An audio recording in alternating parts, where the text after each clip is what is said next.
हे कृष्ण करुणा सिंधु दीनबंधु जगत्पते गोपेश गोपिका कांत राधा कांत नमस्तुते तप्त कांचन गौरांगी राधे वृंदावनेश्वरी विश्वभानुसुते देवी प्रणमामि हरिप्रिये। जय श्री कृष्ण चैतन्य प्रभु नित्यानंद श्री अद्वैत गदाधर शिवासादि गौर भक्त वृंद। हरे कृष्णा कृष्णा कृष्णा हरे हरे हरे राम राम राम हरे हरे। मुखं करोति वाचालं पङ्गुर्लङ्घयते गिरिं यत्कृपातमहं वन्दे श्रीगुरुं दिनतारिणं परमानन्दमाधवं श्रीचैतन्यईश्वरम्। हरे कृष्णा जोरे बोलो नमः संगे संगे हरे कृष्णा कृष्णा कृष्णा हरे हरे हरे राम राम राम हरे हरे। नवद्वीप मंडल परिक्रमा की, मदन देव की, वृंदावन ठाकुर की। আজকে আমরা এসে উপস্থিত হয়েছি নবদ্বীপের একটি বিশেষ দ্বীপ মদনদ্রুম দ্বীপ। এই মদনদ্রুম দ্বীপ হচ্ছে অভিন্ন অযোধ্যা এবং ব্রজমণ্ডলের ভান্ডিরগণ। এইখানে ভগবান শ্রী রামচন্দ্র এসেছিলেন। মদ মানে হচ্ছে আনন্দ, আর ধ্রুম মানে হচ্ছে বৃক্ষ।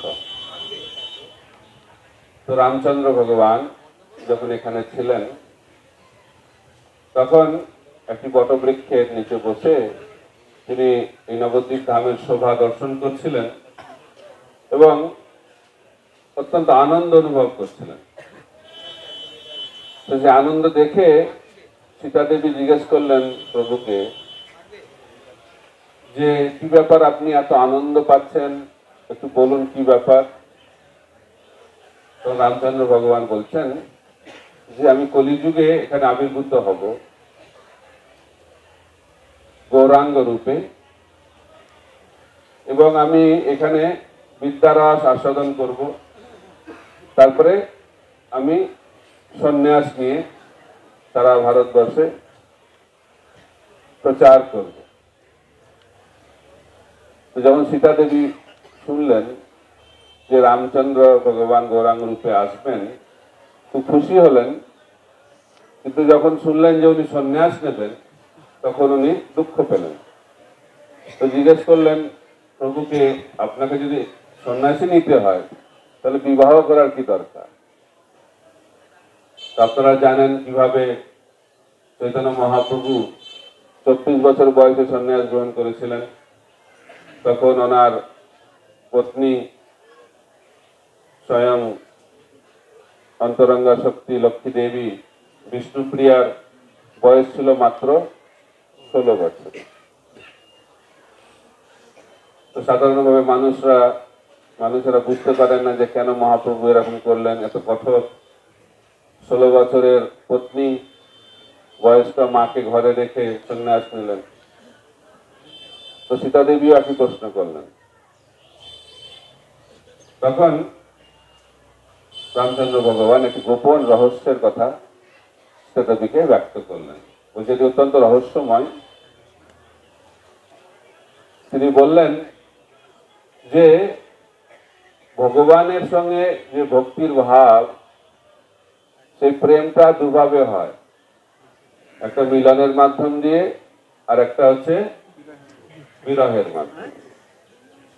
তো মিলনের মাধ্যম দিয়ে যে প্রেম তাকে বলা হয় সম্ভোগ, আর বিরহের মাধ্যম দিয়ে যে প্রেম তাকে বলা হয় বিপ্রলম্ব। তো গৌড়ীয় বৈষ্ণব পরম্পরায় বিপ্রলম্ব ভাবের প্রাধান্য দেওয়া হয়েছে। চৈতন্য মহাপ্রভু স্বয়ং এই বিপ্রলম্ব ভাবকে এই জগতে প্রচার করেছেন। তখন মহাপ্রভু গয়াতে বিষ্ণু পাদপদ্ম দর্শন করলেন এবং ওনার গুরুদেবের কাছ থেকে হরিনাম লাভ করলেন, মন্ত্র লাভ করলেন, কৃষ্ণ প্রেমে পাগল হয়ে গেলেন। হা কৃষ্ণ, কোথায় কৃষ্ণ পাবো, এবং তিনি বৃন্দাবনের উদ্দেশ্যে তিনি দৌড়াতে শুরু করলেন। তখন আকাশবাণী হলো যে এখন বৃন্দাবনে যাওয়ার সময় নয়, আপনি জগৎ আবির্ভূত হয়েছেন হরিনাম সংকীর্তনকে স্থাপন করার জন্য। এখন নবদ্বীপে চলে যান, সেখানে গিয়ে হরিনাম সংকীর্তন শুরু করুন। তো মহাপ্রভু সেই নির্দেশ পেয়ে তিনি চলে এলেন নবদ্বীপে এবং সেখানে হরিনাম সংকীর্তন শুরু করলেন। এর মাধ্যম দিয়ে আমাদেরকে বুঝতে হবে যে আমাদের সেবা হচ্ছে বেশি গুরুত্বপূর্ণ। বৃন্দাবনে যাওয়া তো খুব গুরুত্বপূর্ণ, কিন্তু তার থেকেও বেশি গুরুত্বপূর্ণ হচ্ছে যখন আমরা গুরু আজ্ঞায় যে সেবা করব, সেটি হচ্ছে সব থেকে গুরুত্বপূর্ণ বিষয়। তো চৈতন্য মহাপ্রভু এই নবদ্বীপে এসে হরিনাম সংকীর্তন শুরু করলেন এবং সেই একই ভাব, কোথায় কৃষ্ণ, হা কৃষ্ণ, হা কৃষ্ণ। রামচন্দ্র ভগবান সীতা দেবীকে বললেন, এই বিপ্রলম্ব ভাবটা হচ্ছে সর্বশ্রেষ্ঠ। এবং তিনি বললেন, ভবিষ্যতে তুমি যখন বনে যাবে, সীতা দেবীকে বলতেন, তখন আমি তোমার সোনার রূপকে আরাধনা করবো অযোধ্যাতে,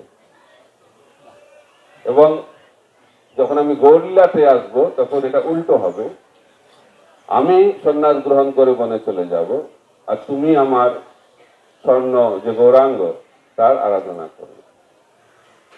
এইভাবে মহাপ্রভু এই গোপন রহস্য এই মধুদ্যম দ্বীপে প্রকট করলেন। যে বটবৃক্ষের তলায় তিনি এই গোপন রহস্য ব্যক্ত করেছিলেন, সে রামবট এখন অপ্রকট। আমাদের পরমারাধ্য গুরু মহারাজ বলছেন, যদি কেউ এই বটবৃক্ষকে দর্শন করেন তাহলে অসীম সৌভাগ্য, এবং আপনারা যদি দর্শন করেন তাহলে আমাদেরকে বলবেন কোথায় সেই বটটা আছে, কারণ আমরা সেই বটবৃক্ষের স্থানটাকে উদ্ধার করার চেষ্টা করছি। এবং ভগবান শ্রী রামচন্দ্র বললেন যে এই বটবৃক্ষ অপ্রকট হয়ে যাবে কলিযুগে। অপ্রকট মানে আমাদের এই জড়চক্ষু দিয়ে দেখা যাবে না, কিন্তু দিব্য চক্ষু যাদের রয়েছে তারা সেটা দেখতে পাবেন। অদ্যপি সে লীলা করে গৌর রায়, কোন কোন ভাগ্যবান দেখিবারে পায়। এই জায়গাটা হচ্ছে দাস্যরস, কারণ নবদ্বীপ ধামের প্রতিটি দ্বীপে এক একটি ভক্তির অঙ্গ, নববিধা ভক্তির এক একটি অঙ্গ প্রকটিত হয়েছে। তো মধুদ্রীম দ্বীপের মুখ্য অঙ্গ হচ্ছে দাস্য। সেই জন্য রামচন্দ্র ভগবানের সঙ্গে দাস্য রসে একজন মহান ভক্ত তিনি রয়েছেন, সেই মহান ভক্ত হচ্ছে হনুমান। তো হনুমান হচ্ছেন দাস্য রসের মূর্ত বিগ্রহ। তো সেই কারণে আজ আমরা এখানে হনুমান সম্বন্ধে কিছু আলোচনা করব। আপনারা জানেন রামচন্দ্র ভগবান হচ্ছেন মর্যাদা পুরুষোত্তম, কৃষ্ণচন্দ্র হচ্ছেন লীলা পুরুষোত্তম, আর চৈতন্য মহাপ্রভু হচ্ছেন প্রেম পুরুষোত্তম। রামচন্দ্র মর্যাদা পুরুষোত্তম কেন? কারণ তিনি যেটা করেন অত্যন্ত মর্যাদা সহকারে করেন, সব নিয়ম নীতি পালন করে করেন। তো সেই কারণে রামচন্দ্রের কার্যকলাপ থেকে আমরা শিক্ষা লাভ করতে পারি। কৃষ্ণচন্দ্র হচ্ছে লীলা পুরুষোত্তম। কেন লীলা পুরুষোত্তম? কারণ তিনি কোনো নিয়ম পালন করেন না, যত নিয়ম আছে সব নিয়মকে ভঙ্গ করেন। কেন? কারণ তার একটাই নিয়ম। আমরা চারটে নিয়ম পালন করি, কিন্তু কৃষ্ণচন্দ্র ভগবান একটা নিয়ম পালন করেন, সেটি হচ্ছে ভগবানের সন্তুষ্টি, ভক্তের সন্তুষ্টি বিধান। ভক্তকে সন্তুষ্ট করার জন্য, ভক্তকে আনন্দ দেওয়ার জন্য ভগবান সব নিয়মকে ভঙ্গ করতে পারে। এটা হচ্ছে কৃষ্ণচন্দ্র ভগবানের বৈশিষ্ট্য। আর চৈতন্য মহাপ্রভু হচ্ছেন প্রেম পুরুষোত্তম, তিনি হচ্ছেন মহাবদান্যয় অবতার। এই জন্য রূপ গোস্বামী বলছেন, নম মহাবদান্যায় কৃষ্ণ প্রেম প্রদায়তে কৃষ্ণায় কৃষ্ণ চৈতন্য নামনে গৌরদৃষ্টে নমঃ। তো ভগবান শ্রী রামচন্দ্র অযোধ্যায় ফিরে আসার পরে তিনি একটা বই প্রকাশ করেছিলেন এবং সেই বইয়ের মধ্যে, সেই গ্রন্থের মধ্যে তিনি সমস্ত ভক্তদের নাম লিখেছিলেন। কোন ভক্তদের নাম? যে ভক্তরা সবসময় রামচন্দ্রের চিন্তায় মগ্ন থাকেন। রামচন্দ্র ভগবানের সত্য ভক্তদের নাম তিনি লিখেছিলেন। তো হনুমান সেই খবর পেয়েছে। খবর পাওয়ার পরে দেখতে গেছে সেই বইটা, প্রথম পাতা থেকে শেষ পাতা পর্যন্ত দেখেছেন অনেক ভক্তের নাম, খুব আনন্দ পেয়েছে। কিন্তু যখন তিনি দেখছেন এই গ্রন্থে বিভিন্ন ভক্তের নাম, কিন্তু সেখানে তার নামটা আর নেই। হনুমান ভাবছে তাহলে আমি তো অপরাধী, কিছু সেবা করতে পারিনি, মনে একটু দুঃখ হয়েছে। নাম নাই বলে দুঃখ না, তিনি ভাবছেন যে তাহলে আমি তো কিছুই সেবা করতে পারলাম না, তো আমার আর জীবনের কি মূল্য আছে। সেই দুঃখে তিনি রয়েছেন। তো রামচন্দ্র ভগবান বুঝতে পেরেছেন হনুমানের দুঃখের কথা। হনুমানকে জিজ্ঞেস করছে, আরে তোমার এত দুঃখ কেন, কি ব্যাপার? মুখটা দেখে মনে হচ্ছে তুমি খুব দুঃখে আছো। বলছে না না, ঠিক আছে বাবু, ঠিক আছে। এটা ভক্তের লক্ষণ, ঠিক না থাকলেও বলে ঠিক আছে। তো জিজ্ঞেস করেছে যে রামচন্দ্র বলতো কিছু তো হয়েছে, বলো আমাকে। বলছে না, আপনি একটা বই বার করেছেন, বই অনেক ভক্তের নাম আছে, তো সেখানে আমার নাম নাই, তো সেই কারণে একটু মনটা খারাপ ছিল, কোনো অসুবিধা নেই, ঠিক আছে। তখন রামচন্দ্র ভগবান বলছে কোন বইটা দেখেছো? বলছে আমি তো একটা বইয়ের কথাই শুনেছি। বলছে ওটা তো পার্ট 1, পার্ট 2টা কি দেখেছো? বলছে না, পার্ট 2টা দেখিনি। তো রামচন্দ্র ভগবান বলে পার্ট 1-এ আমি লিখেছি সেই ভক্তদের নাম যে ভক্তরা আমার কথা স্মরণ করে, আর পার্ট 2-তে লিখেছি সেই ভক্তদের নাম যাদের কথা আমি স্মরণ করি। তো হনুমান একটু উৎসাহিত হয়েছে, গিয়ে দেখতে গেছে যদি দেখা যাক ওখানে নাম আছে কিনা। গিয়ে পৌঁছে গেছে, দ্বিতীয় বইটা দেখছে, প্রথম পাতা থেকে শেষ পাতা একটাই নাম, হনুমান। এটা হচ্ছে হনুমানের স্থিতি। কেন হনুমানের এরকম স্থিতি? কারণ হনুমান ভগবানের সেবার জন্য সবসময় প্রস্তুত। অহৈতুকী ভক্তি, ভগবানের ভক্ত যারা, তারা ভগবানকে ভক্তি করে সেবা করে কিছু চায় না। প্রহ্লাদ মহারাজ বলছেন যদি আমি ভগবানকে সেবা করব আর সেবার পরিবর্তে যদি আমি কিছু চাইবো, তাহলে তো এটা একটা ব্যবসার সম্বন্ধ হয়ে গেল। প্রেমের সম্বন্ধে কোনো চাওয়া পাওয়া থাকে না, কিন্তু এই জগতে যে তথাকথিত প্রেম, সেখানে চাওয়া পাওয়া থাকে। যতদিন চাওয়া পাওয়া থাকবে ততদিন প্রেম থাকবে। চাওয়া পাওয়া বন্ধ হয়ে গেল, পাওয়া বন্ধ হয়ে গেল, তার মানে প্রেমটাও বন্ধ হয়ে গেল। তো হনুমান ত্রেতা যুগে তিনি হচ্ছেন প্রধান একজন ব্যক্তিত্ব, হিরো।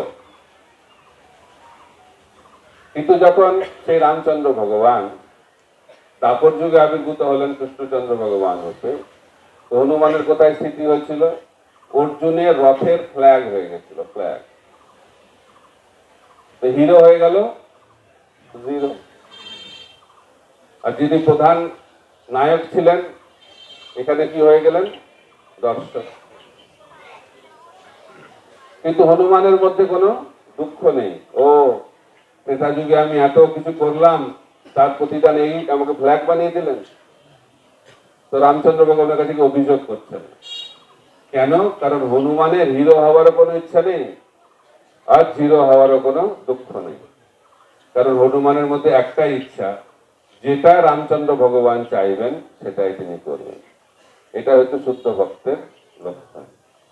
কিন্তু আমরা ভাবি যে একটা বিরাট কিছু যদি করে দিই তাহলেই ভগবানের প্রিয় হওয়া যায়। ভক্তি ভাবটাই ভগবানকে আকর্ষিত করে। বিরাট কিছু করাটা কোনো খারাপ জিনিস নয়, কিন্তু বিরাট কিছু করে যাই ভগবানের কৃপা পাবো, সেটা ভুল ধারণা। ভক্তি ভাব দিয়েই আমরা ভগবানের কৃপা লাভ করতে পারি, কারণ ভগবান হচ্ছেন ভাবগ্রাহী জনার্দন।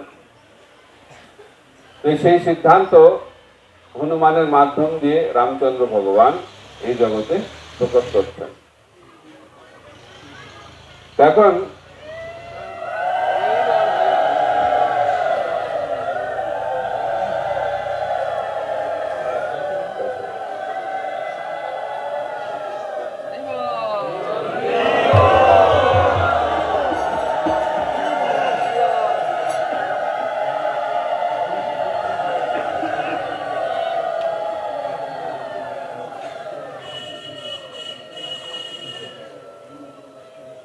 হরে কৃষ্ণ। আমাদের এই মঠের আমাদের মঠ ইনচার্জ মহারাজ এই ভগবানের প্রসাদী মালা এবং চন্দন দিয়ে সবাইকে বরণ করছেন। হরি বল। পরে বলবো মঠের সেবার জন্য দিতে হবে।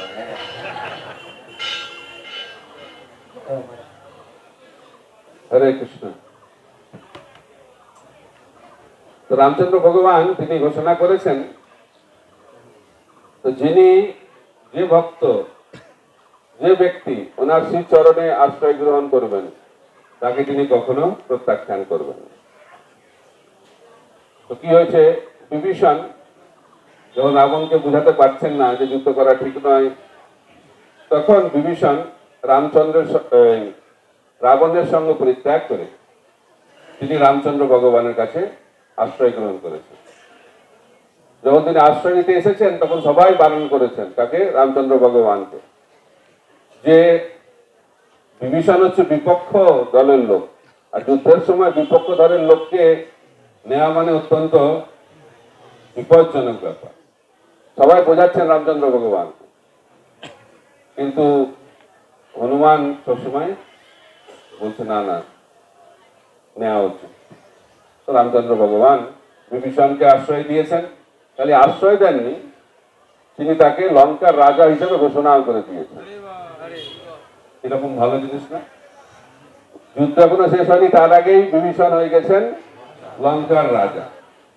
তখন রামচন্দ্র ভগবানের একজন ভক্ত রামচন্দ্রকে জিজ্ঞেস করছেন যে আপনি তো বিভীষণকে লঙ্কার রাজা বানিয়ে দিলেন, যদি এখন রাবণ এসে আপনার চরণে শরণাগত হয় তাহলে আপনি কি করবেন?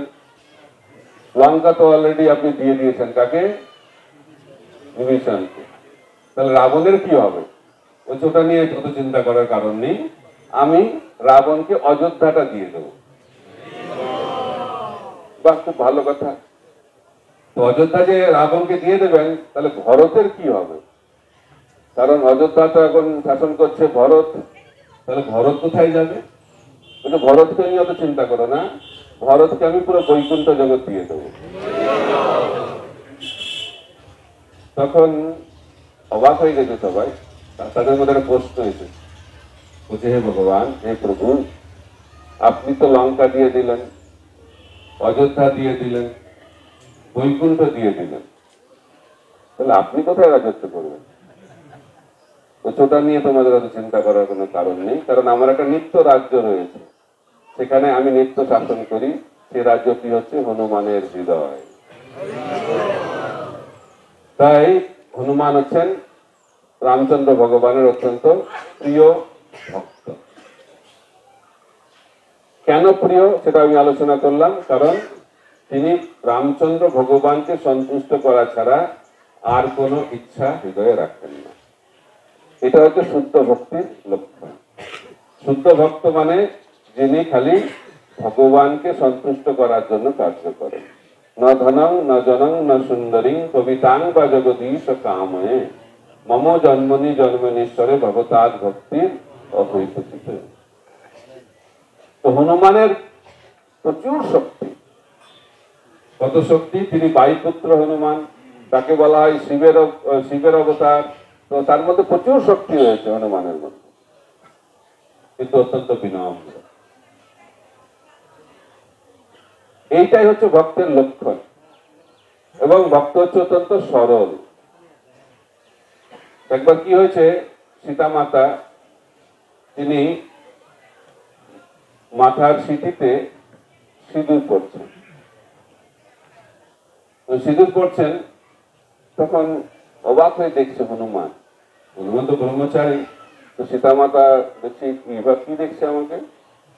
তো হনুমান জিজ্ঞেস করছে সীতা মাতাকে, যেটা কি ব্যাপার, সিঁদুর কেন করছেন আপনি? বলছে আমি সিঁদুর করছি কারণ আমার এই সিঁথিতে সিঁদুর দেখলে প্রভু বস্তু খুশি হয়। এটা যখন শুনেছে তখন হনুমান ভাবছে যে একটু সিঁদুর দেখে যদি এত আনন্দ পায়, তাহলে আমি যদি গোটা গায়ে সিঁদুর মাখি তাহলে খুব ভালো হবে, তাহলে ভগবান খুব খুশি হয়ে যাবে। তো গোটা গায়ে সিঁদুর টিঁদুর মেখে চলে এসেছে। তো রামচন্দ্র ভগবান তো দেখে অবাক হয়ে গেছে, আর অন্যরা তো হাসাহাসি করছে, এবার কি ধরনের। দেখবেন যে হনুমানের বিগ্রহে সবসময় সিঁদুর লাগানো থাকে, কারণ এটা ভগবান শ্রী রামচন্দ্রকে সন্তুষ্ট করার জন্য। কারণ তিনি শুনেছিলেন সীতা দেবীর মুখ থেকে যে রামচন্দ্র ভগবান সেটিতে সিঁদুর দেখলে খুব সন্তুষ্ট হন। এটা হচ্ছে হনুমানের সরলতা। এখন ভক্ত হওয়াটাই হচ্ছে জীবনের সব থেকে বড় গৌরব। তো দশরথ মহারাজের 3 পত্নী, কৌশল্যা, কৈকেয়ী আর সুমিত্রা। এছাড়া আরো অনেকগুলো পত্নী ছিল, জানেন আপনারা কত পত্নী আরো ছিল? আরো 350, আরো 350টা পত্নী ছিল। তার কি কারণ? পরশুরাম সেই সময় ক্ষত্রিয় নিধন করছিলেন, আর তিনি সেই রাজাদেরকে ছাড়তেন যে রাজারা বিবাহ আসরে বসে থাকে। যদি বিবাহ করে তাহলে সেই সময় পরশুরাম তাকে মারে না। আর এই খবরটা দশরথ মহারাজের জানা ছিল।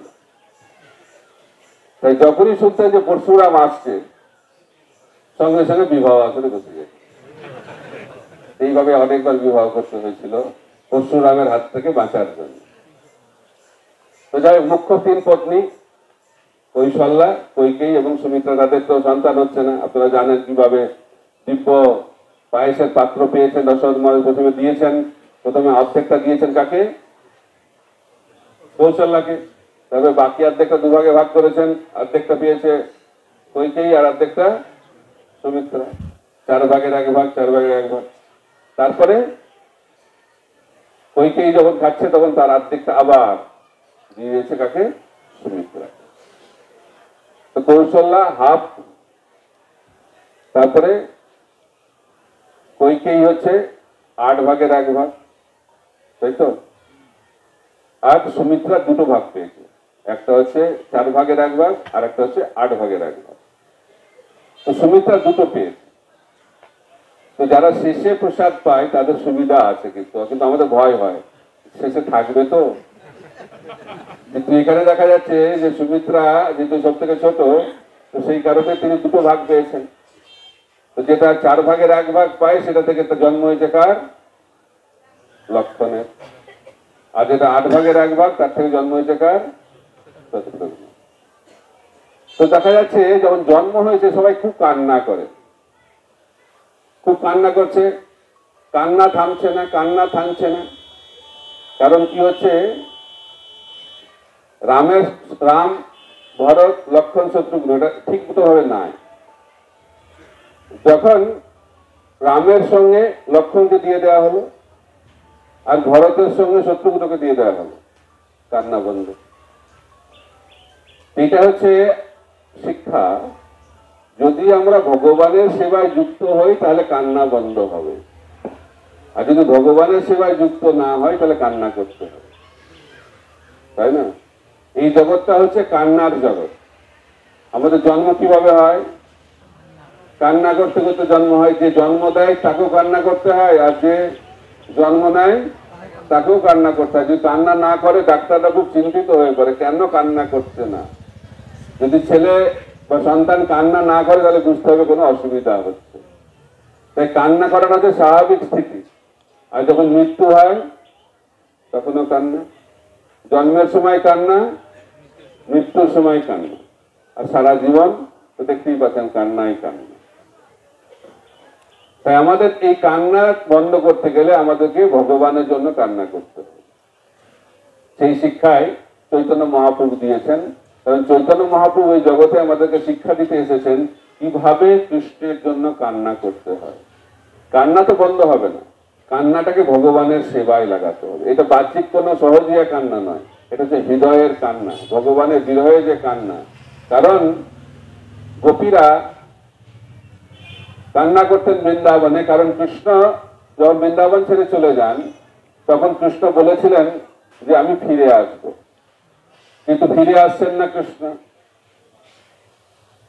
তো গোপীদের জন্য একটা মুহূর্ত হচ্ছে একটা যুগের মতো, একটা মুহূর্তের বিরহ। যুগায়িতং নিমেষেন চক্ষুষ প্রাপ্তি সাহিতম শূন্যায়িতং জগৎ সর্বং গোবিন্দ বিরহে নমঃ। এই বিরহ ভাব অত্যন্ত তীব্র বৃন্দাবন। তো গোপীরা ভাবছেন যে এখন তো কৃষ্ণ নেই, তো কৃষ্ণ ছাড়া আমাদের জীবনের কি মূল্য আছে, এই জীবনটা ত্যাগ করে দিলেই ভালো। কিন্তু একই সঙ্গে তারা ভাবছেন যে যদি আমরা শরীর ত্যাগ করি, তারপর যদি কৃষ্ণ এসে যায়, তাহলে শুনতে পারবে যে আমরা মৃত্যুবরণ করছি, তাহলে খুব দুঃখ পাবে কৃষ্ণ। তারা কৃষ্ণকে দুঃখ দিতে চান না। তো না পারছে বেঁচে থাকতে, না পারছে মরে যেতে। তো কি করতে হবে? খালি ক্রন্দন করছে, খালি ক্রন্দন করছে, কৃষ্ণ বিরহে খালি ক্রন্দন। সেই ক্রন্দনটাই শেখানোর জন্য শ্রীল প্রভুপাদ বলছেন, আমি আন্তর্জাতিক কৃষ্ণ ভাবনামিত সংঘ ইস্কন তৈরি করেছি মানুষকে শেখানোর জন্য কি করে কৃষ্ণের জন্য কান্না করতে হয়। লোকে যায় বিভিন্ন ক্লাবে কিসের জন্য? হাসতে। কিন্তু হাসলেও কি হবে? অন্তিমে আমাদেরকে কান্নাই করতে হবে। তাই যদি কান্না বন্ধ করতে হয়, তাহলে কি করতে হবে? কৃষ্ণের জন্য ক্রন্দন করতে হবে। তাই আমাদেরকে ভক্ত হতে হবে এবং ভক্তকে সম্মান করতে হবে। হনুমান যখন প্রথম নিয়ে গেছে সুগ্রীবকে রাম এবং লক্ষ্মণের সঙ্গে সাক্ষাৎ করানোর জন্য, তখন সুগ্রীব কি করেছে? লক্ষ্মণকে কোনো সম্মান দেয়নি। তো রামচন্দ্র ভগবানের সঙ্গে এক আসনে বসে আছে, এক আসনে বসে আছে। এখন আপনারা জানেন কিভাবে সুগ্রীবের যে পত্নী তাকে হরণ করে নিয়েছে, কে? বালি, তার ভাই, এবং তাকে রাজ্যচ্যুত করেছে, বিরাট বড় কাহিনী। কিন্তু যখন সুগ্রীব বললেন রামচন্দ্র ভগবানকে যে আমার সমস্যা আপনার সমস্যা একই সমস্যা, আপনার পত্নীকে রাবণ নিয়ে গেছে, আমার পত্নীকে বালি নিয়ে গেছে, তাই আমাদের একই সমস্যা, তার এই সমস্যা একই জন্য আমরা দুজনে বন্ধু হয়ে গেছে। তো বলছে আমাকে একটু ফিরিয়ে দিন বালিকে। কোনো ব্যাপার না, বালির সঙ্গে বালিকে তুমি যুদ্ধে আহ্বান করো, আমি বালিকে মেরে দেবো। তো কি হয়েছে? প্রথমবার দেখেছে বালিকে আমন্ত্রণ করেছে, বালি এবং সুগ্রীবের যুদ্ধ শুরু হয়েছে। আর বালি তো প্রচন্ড শক্তিশালী। কিরকম শক্তিশালী বালি জানেন তো? বালির শক্তি। তো রাবণ এসেছে বালির সঙ্গে, তখন কি করছে? বালি তখন গায়ত্রী করছে মনে হয়। তো রাবণকে তার বগলে নিয়ে নিয়েছিল। রাবণের কত শক্তি! রাবণের প্রচন্ড শক্তি। তো রাবণকে বগলে নিয়ে ভারতবর্ষে 4টি জায়গায় ঘুরে আবার চলে এসেছে কিষ্কিন্ধার। এটা হচ্ছে বালির শক্তি।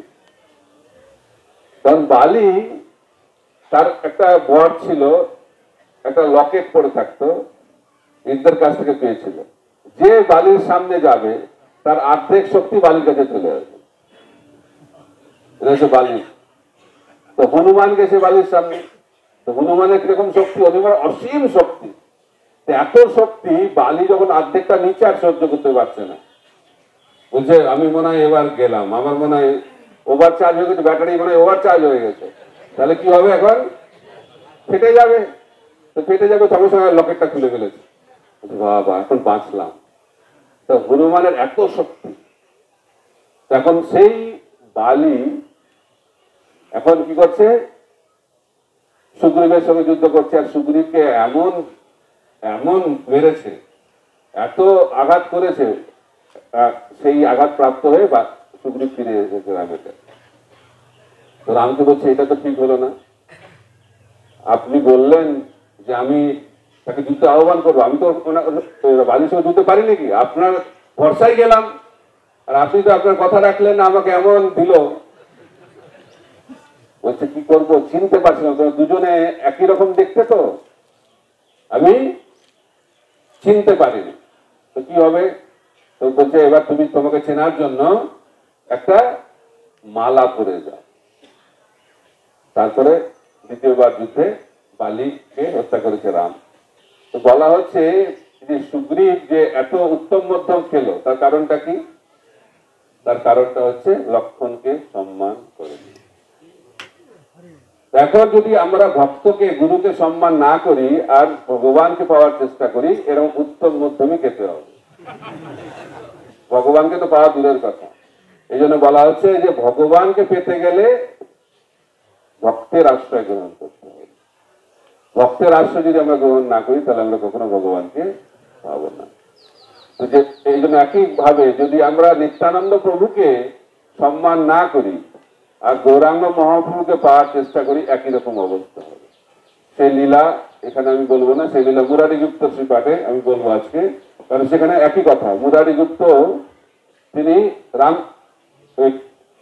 চৈতন্য মহাপ্রভুকে সম্মান করেছে, গিয়ে প্রথমে কাকে প্রণাম করেছেন? গৌরাঙ্গ মহাপ্রভুকে, তারপরে নিত্যানন্দকে প্রণাম করেছে। মহাপ্রভু প্রচন্ড অসন্তুষ্ট হয়েছে, স্বপ্নে এসে মুরারিকে বলেছে, মুরারি তোমার প্রথমে নিত্যানন্দকে প্রণাম করা উচিত, তারপরে আমার। এইটা হচ্ছে সিদ্ধান্ত যে গুরুকে সম্মান করতে হবে তারপরে কৃষ্ণ। তো সেই শিক্ষাও আমরা হনুমানের মাধ্যম থেকে পেয়ে থাকি। এইভাবে আমরা যদি ভগবানের ভক্তের যদি সেবা করি, আমরা এই যে দ্বীপ, এখানে দাস্য রসের কথা আমরা আলোচনা করলাম। ভগবানের দাস্য তো হচ্ছে সর্বশ্রেষ্ঠ, কিন্তু তার থেকে সর্বশ্রেষ্ঠ হচ্ছে ভগবানের ভক্তের দাসত্ব স্বীকার করা। কারণ ভগবান বলেছেন, যে মনে করে সে আমার ভক্ত, সে আমার ভক্ত নয়, কিন্তু যে আমার ভক্তের ভক্ত সে হচ্ছে আমার ভক্ত। এইগুলো আমি আমার বক্তব্য সমাপ্ত করছি। হরে কৃষ্ণ কৃষ্ণ কৃষ্ণ হরে হরে, হরে রাম রাম রাম হরে হরে। श्रीमद महाप्रभु की जय, रामचंद्र भगवान की जय, भक्त हनुमान की जय, मधुसूदन देव की जय।